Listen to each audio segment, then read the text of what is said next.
So next week, the theme for the Quest Wednesdays is money. So, Darren, what do you like to say about that? Yeah, I think isn't money is such a massive thing, isn't it? I mean, and yet my first thought when I thought about the theme was there's so much silence around money. We use it all the time, and it's used in a way now where we don't even need to handle it. So it's even invisible, and it's very rarely talked about. There's a lot of secrecy in my family around how much someone earns or how much someone paid for something, and you have to ask permission. Like, may I ask how much that cost? There's very a lot of politeness and edginess around communicating around money. And I realized that in my family, I've inherited a very strong relationship. It's been passed down, this relationship to money. My mum was from a very poor working class family, and they really experienced poverty. And I think, although I didn't experience that as a young child, my mum still kind of communicated this lack of, like, there's not enough, and a lot of fear around money. So whenever she went to the bank, she'd get dressed up. It was like she was going for an interview. And I used to say, Mum, you do realize you're like the customer, like it's like a shop and you're the customer. But it's like she was going for an interview around money. And I realized that sometimes when I am dealing with money, I have fear. There's a lot of fear comes up for me. So I've had to be really conscious over the years of trying to shift my relationship to money. And what I realized was, in essence, I think my relationship to money was that there's not enough.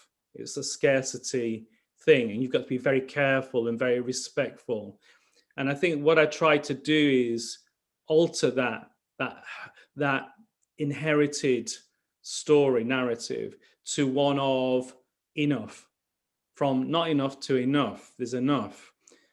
And what that's meant in terms of my behaviors is I had to change my expression around money, and I had to change something around my worthiness. Like, am I worthy of asking for more, expecting more, or just expecting enough, actually? So I've been in this process of shifting that narrative, and it swings. One minute I can be, looking to save pennies, and the next minute I'm like, no, I'm going to buy that. I want that thing because it's got a value for me, and I'm worth spending that money on. So I'm in between these two things, and I get pulled and pushed between two very different narratives of money. How about yourself, Ade? Yeah, I can relate to a lot of the things that you were sharing. I certainly grew up in a home where money was scarce. There was always that sense of not enough. But one of the things that really stays with me is how money can very often be an identity marker in terms of status, in terms of worthiness.